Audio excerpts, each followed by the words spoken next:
ये देखो तुम दोनों के लिए क्या बनाओ है मैंने। पूरे गोकुल में प्रसिद्ध मेरे पेड़े। चलो लो। यशोदा, ये तो बहुत सारे हैं। हाँ यशोदा जी, इतने सारे तो मैं भी ना खा पाऊं। क्यों दृष्टि लगा रही हो सुलक्षणा? बढ़ती आयु के बालक हैं, खाने दो इन्हें। तुम सब कछु मत सुनना, जी भर के खाओ। देखा ना?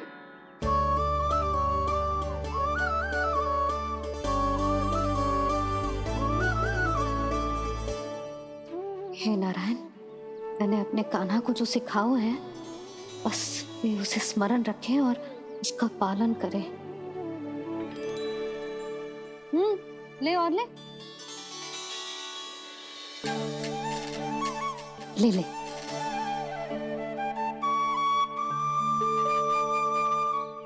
आज तो एक के बाद एक पेड़ मिल रहे हैं, वो भी बिना रोक टोक के। मैया दो के बाद तीसरी मिठाई बड़ी कठिनाई से खाने देती है, पर आज सादा लाड पेड़ों के माध्यम से जिता रही है। कछु तो रहस्य है। प्रभु, क्या आप भी वही सोच रहे हैं जो मैं सोच रही हूँ? कोई परीक्षा तो नहीं ले रही है ये? किस सोच में पड़ गए तुम दोनों?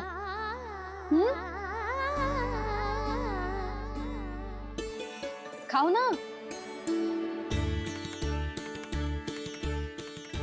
जब तक पेट और मन दोनों ना भर जाए तब तक खाओ। बस यशोदा, इतना पर्याप्त है। अरे ना जिज्जी, घर के शुद्ध मावा और गुड़ के बने, कितना भी खा ले कोई हानि ना होगी। लो और लो।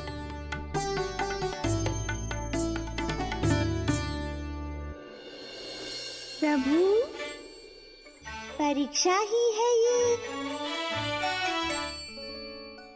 ये तो खाए जा रहा है, कहीं मेरी दी हुई सीख फूल तो ना खाओ, सारा खेल बिगड़ जाएगा।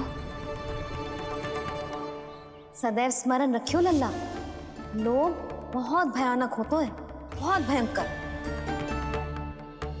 जो एक बार हमारे मन में प्रवेश करके हमें भीतर से ही जकड़ लेते हैं, इसके कारण हम अधिक से अधिक पाने की इच्छा करने लगते हैं। क्या हुआ कान्हा, रुक क्यों गए?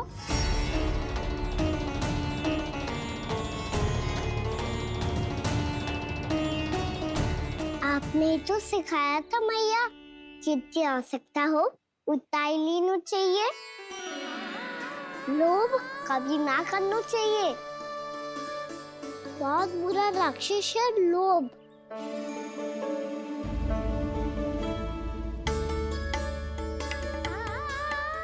बुरा और खाने में कोई बुराई ना है कान्हा, ले ले। ना मैया, लो मैं अधिक खाऊंगा तो फिर पेट पकड़ के बैठना पड़ेगा।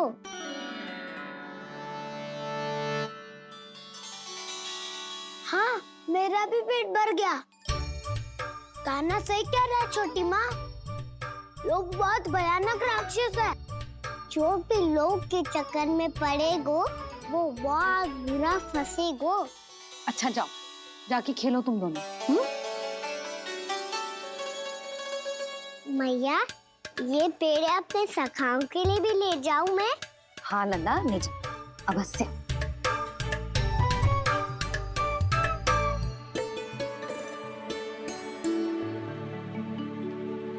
देखो, जो बात इन नन्हे से बालकों को भी समझ में आ रही है, वो तुम सबकी समझ क्यों ना आ रही?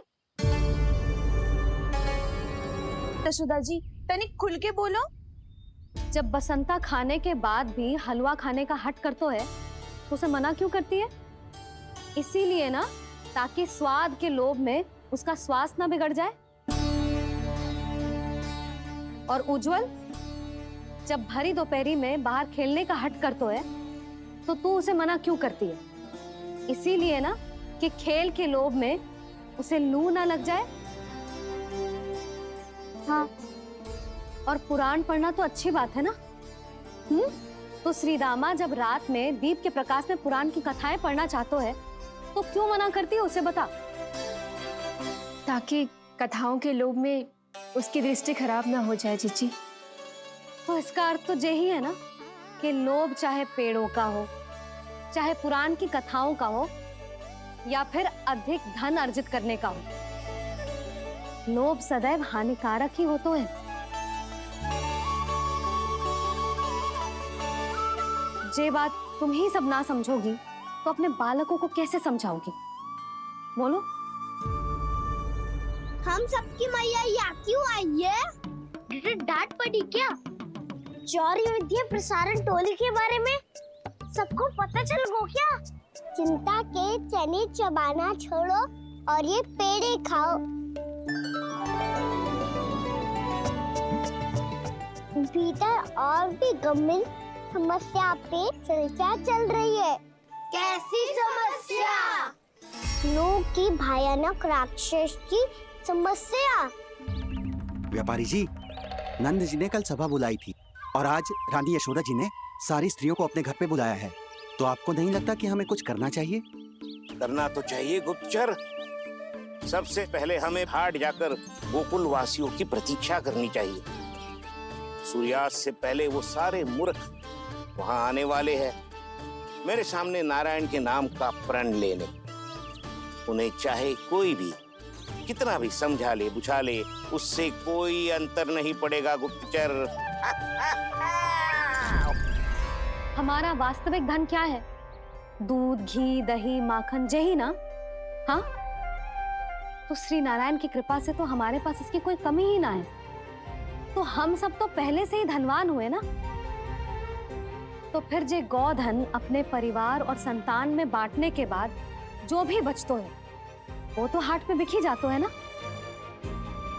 तो फिर मथुरा के किसी अपरिचित व्यापारी के साथ माथा फोड़ने की क्या आवश्यकता है? जशोदा जी, हम आपकी और नंदराज की चिंता समझते, पर इसकी कोई आवश्यकता ना है। कुछ उल्टा सीधा नहीं करेंगे हम। विश्वास रखो जशोदा, हम जो कुछ करेंगे समझदारी से करेंगे। लोभ में आके कोई निर्णय नहीं लेंगे हम लोग, है ना? हाँ। अच्छा, अब चलती हूँ। बुलावे की सूचना पाके सब कार्य ऐसे ही छोड़कर आ गई थी।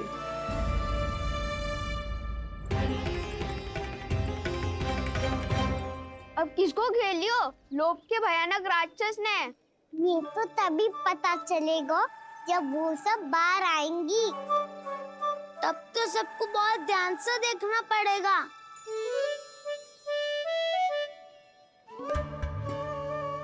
देखना तो पड़ेगा दाऊ, तभी तो पता चलेगा माखन चुराने किसके यहाँ जाना है। नाना,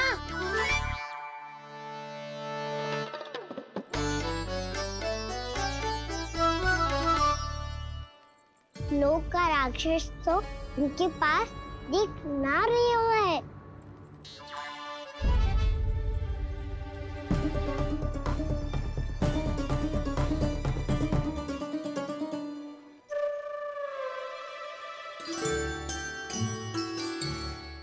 नारायण का बहुत बहुत धन्यवाद।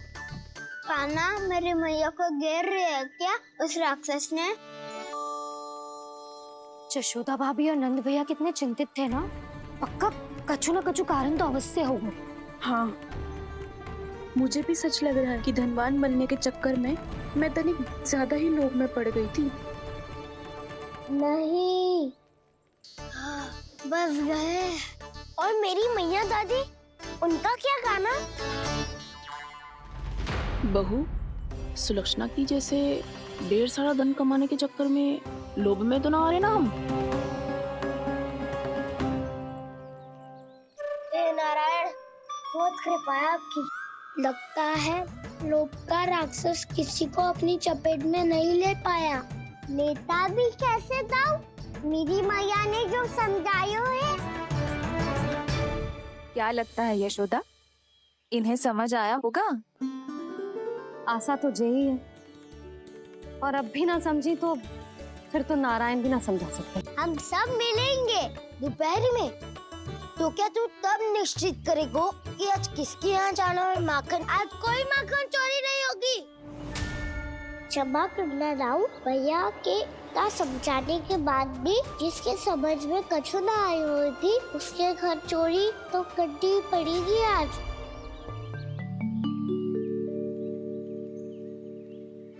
व्यापारी जी, सारी स्त्रियां एक साथ यहीं आ रही हैं। मेरे चक्रव्यूह में फंसने की इतनी शीघ्रता कि संध्या तक भी नहीं रुक पाई।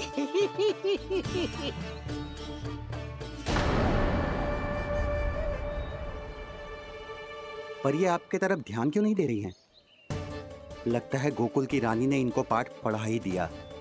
अब आपको ही कुछ करना होगा व्यापारी जी। करूंगा, अपनी चाल सबसे अंत में चलूंगा, किंतु अभी उनके लिए एक घोषणा ही पर्याप्त होगी।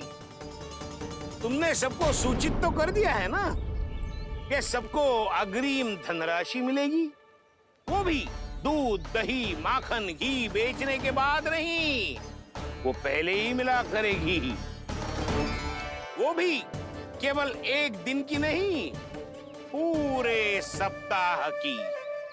मैं बिल्कुल सही कह रही थी। जशोदा जी और नंदराज व्यर्थ ही चिंता कर रहे थे। यदि इन व्यापारी जी के मन में कोई मैल होता तुझे अग्रिम धनराशि थोड़ी ना देते। बात तो तुम सही कह रही हो सुलक्षणा।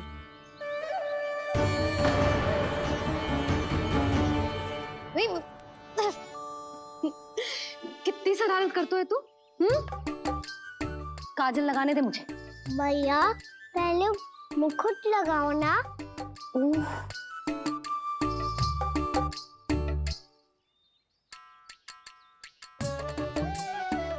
और मेरी मुन्नी। हाँ हाँ रुक जा, ये ले, बस होगा प्रसन्न। भैया मैं ना चाहता मैं इसे फिर से भूल जाऊं, नहीं तो कड़ी धूप में इसे लेने वापस लौटना पड़ता है। चल अब बैठ जा, अब मुझे काजल लगाने दे नन्ना।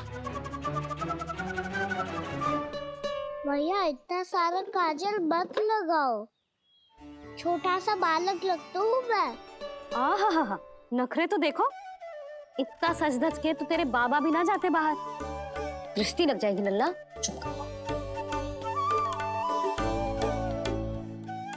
उनको तो आ सकता ही ना है भैया, वो तो गोकुल के राजा है। वैसे भी मुझे भी कम मत समझो, मैं भी राजा हूँ अपनी टोली का। कौन सी टोली? अपनी।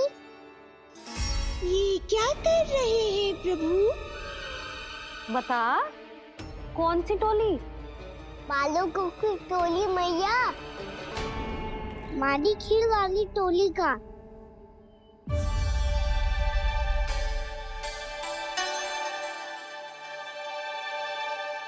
क्या हुआ जी? देखो जी, आप इतनी चिंता मत ही करो। आप गोकुल के राजा हो और जे बालकों की टोली का राजा है, तो मैं भी जसोदा हूँ, मैं कोई कम थोड़ी ना हूँ। मैं भी गोकुल की स्त्रियों की रानी हूँ। मैंने सबको समझाओ है, सब समझ गई हैं। उपनंद भैया से बात करके आ रहा हूँ अभी। पता चलो है कि उस व्यापारी ने अग्रिम राशि का लोभ दिया है सबको। मुझे ना लगता तुम्हारे समझाने का कोई लाभ हो। अभी तो ये सब समझ के गई, बोल के भी गई कि अब उस व्यापारी के फेर में ना फंसेंगी। इतनी शीघ्र पलट गई, इन सब में अपनी बुद्धि ना है क्या? जब कोई विकार मन में बस जाता है ना यशोदा, तो सूझबूझ सब समाप्त हो जाती। तो मुझे ही कच्चू करना पड़ेगा। मैया मैं जाऊं? हाँ तू जा।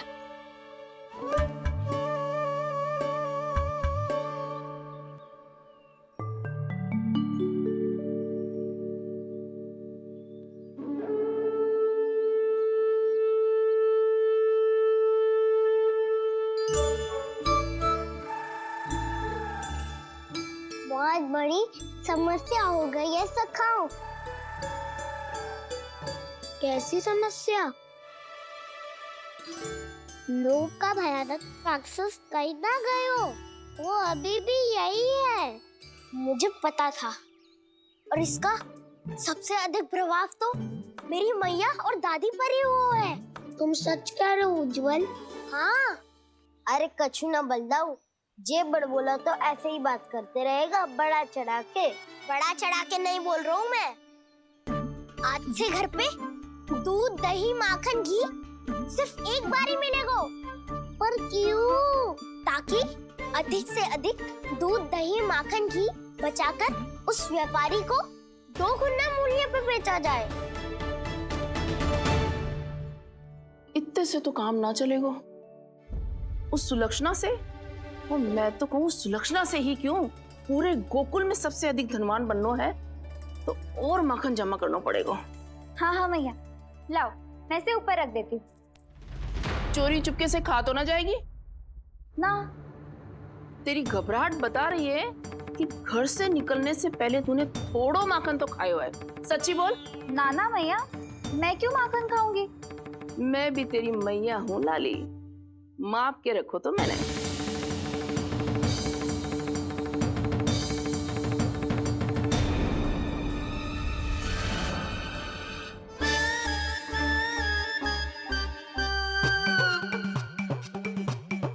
हाय रे, तूने तो सच्ची में माखन खायो है। तनिक भी लज्जा ना आई तुझे? असत्य बोलने से पाप लगता है मैया। और जितनी बार आप माखन नाप रही है, उतनी बार डंडी पे लगा माखन आप स्वयं चाट रही है और दोष मुझ पे दे रही है। वो तो बस मैं इसलिए चाट रही थी कहीं व्यर्थ ना जाए। और तेरी जीभ है कि तीखी मिर्ची।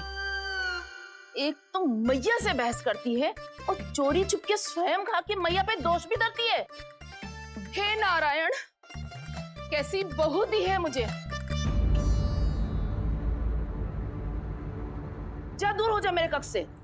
और माखन के तो आसपास भी दिखने की आवश्यकता ना है। इस चटोरी को तो कोई भरोसा ना है। माखन को तो सुरक्षित स्थान पर रखना पड़ेगा।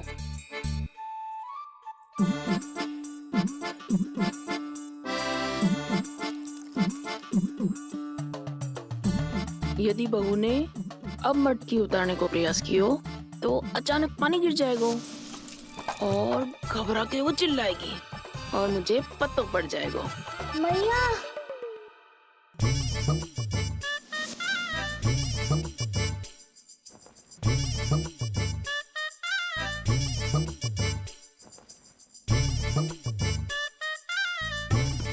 ये माखन तो मैं किसी को छूने भी ना दूंगी, तभी तो बनूंगी धनवान, बहुत धनवान। मैया माखन बेचने कहीं अकेली ना निकल जाए। ये तो पता भी ना चलने देगी कि कितना धन मिलो है।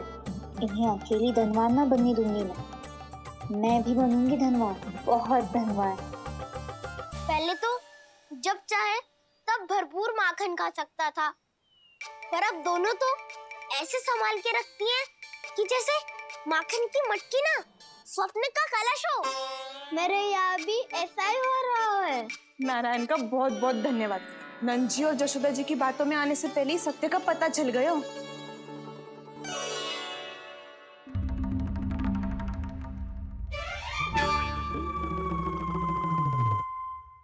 ये इतना सारा माखन? दृष्टि मत लगा। पेट पे पट्टी बांध के रात रात भर भूखा रह के बड़ी कठिनाई से माखन इकट्ठा किया है जे। तो क्या आपने निर्णय ले लियो है कि आप उस व्यापारी को वचन दे दोगी? अरे जब द्वार पे साक्षात लक्ष्मी जी हो तो द्वार बंद ना करते बावली। तू अभी छोटी है। मैं तो कहती हूँ तू भी अपने भविष्य के बारे में अभी से सोचना आरंभ कर दे। कटौती तो मेरे घर पे भी आरंभ हो गई है का ना। वो मैया ने कहा है ये दूध चाहिए या दही चाहिए या माखन चाहिए, जो भी चाहिए एक ही बार मिलेगा।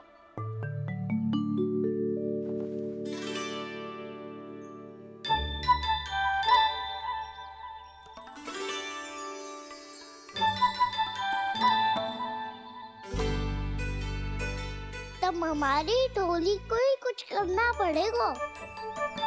तुम सबको तुम्हारा अधिकार मिले, ये हमारा कर्तव्य है।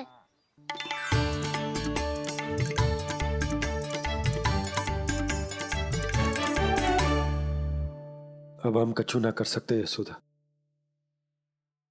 यदि अब मैंने उन्हें रोको तो उन्हें लगेगा कि मैं उनसे उनकी उन्नति का अधिकार छीन लूं। दूध दही माखन पे सबसे पहला अधिकार बछड़ों का होता है, फिर घर के बालकों का। और ये अधिकार हमें दिलाना चाहिए, है ना दाऊ? मैं सब समझता हूँ कान्हा, तुम मुझसे इसलिए पूछ रहे हो ताकि तुम माखन चोरी की योजना बना सको, पर मैं तुम्हारा समर्थन नहीं करूँगा। पर दाऊ, ना ना, पिछली बार तुमने ही कहा था ना कि हम ये चोरी केवल वानर महाराज की सहायता के लिए कर रहे हैं। लो, वानर महाराज भी आ गए हमारा साथ देने। आज कोई किसी का साथ नहीं देगा, आज कोई किसी का साथ नहीं देगा। वानर महाराज भी आ गए हमारा साथ देने। आज कोई किसी का साथ नहीं देगा।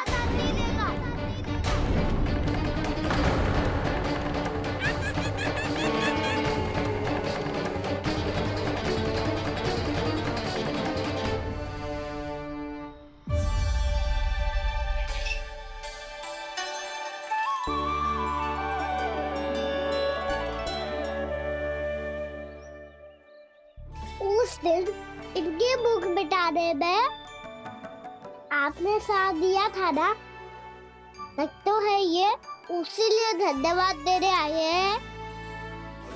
इस कंटक को अपना उपहार समझ लेना जाओ।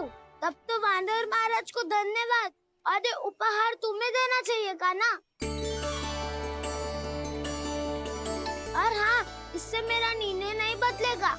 आप नए मित्रों की सहायता कर सकते हो, अपनी पुरानी मित्रों की सहायता ना करोगे दाऊ? तुम सत्यवादी हो, सत्य कहो मधुमंगल, क्या करना चाहिए? अनैतिक कारण से चोरी करना अधर्म है, पर बात किसी के अधिकार की हो तो चुप रहना भी उचित ना है। ठीक है, मैं तुम सबके साथ हूँ।